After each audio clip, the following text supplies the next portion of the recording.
Hi, it's Steve. Today we'd like to show you how to change the circulation pump on your dishwasher.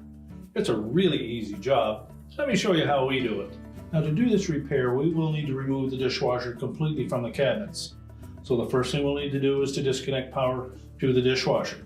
Locate the electrical panel, turn off the appropriate breaker, or remove the appropriate fuse. Now once we've done that, we'll turn off the inlet water supply and disconnect it from the inlet valve on the dishwasher. We'll also probably need to disconnect the drain hose at the pump on the dishwasher or at the drain outlet under your sink.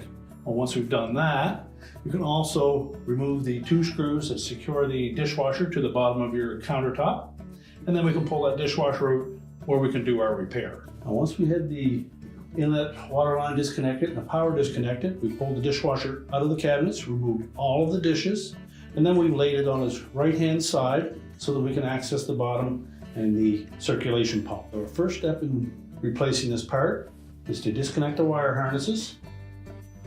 Simply depress the little locking tab and pull straight out on the harness. The harness connector is behind. The locking tab is located on the back side of that. Simply depress it and pull it away from the motor. Now next we'll remove these two retaining screws that secure this horseshoe-shaped clamp.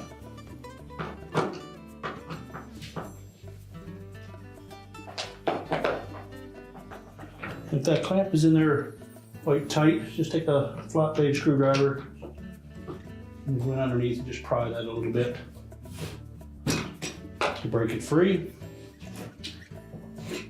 and then pull it straight off. Now next we'll lift the old pump assembly out of the sump, grasp it with both hands,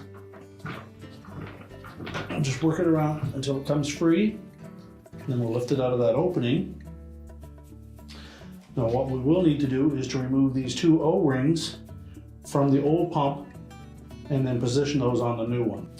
If they show signs of drying or cracking out or any area where they may have been leaking there, you'll probably want to replace those seals at this time. Now to remove the old ones, simply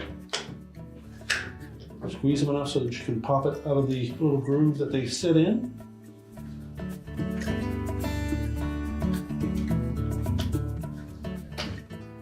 And then lift it off the old pump, and we can then discard that. Now we're ready to install those O-rings. We'll start with the large one.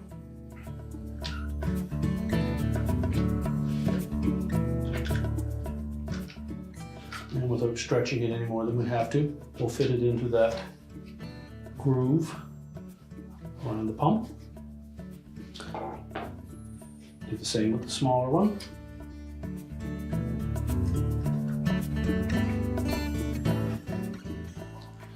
Now before we install that new pump into the sump area, we'll first of all clean the inside edge of that, make sure there's no debris or soap in that area that will impede the integrity of that seal.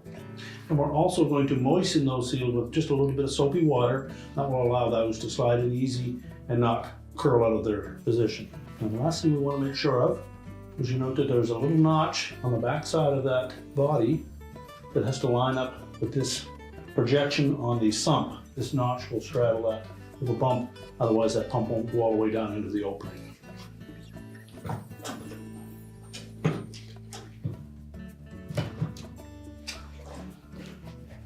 So looking down from the top, we'll line that up.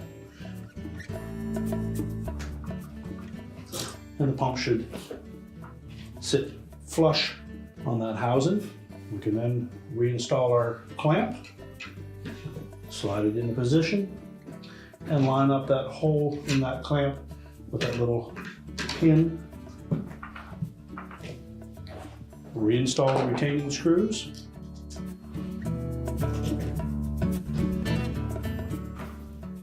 Tighten those securely. And we'll reconnect the wire harnesses. Make sure that they're fully inserted and that the locking tabs engage.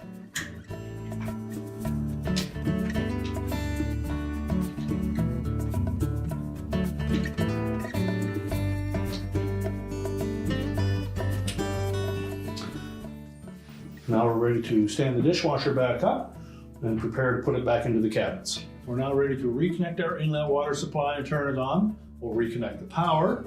We'll also reconnect the drain hose to the outlet, and we'll push the dishwasher back into the cabinetry, attach it to the bottom of our countertop with the two mounting straps, and your repair is complete.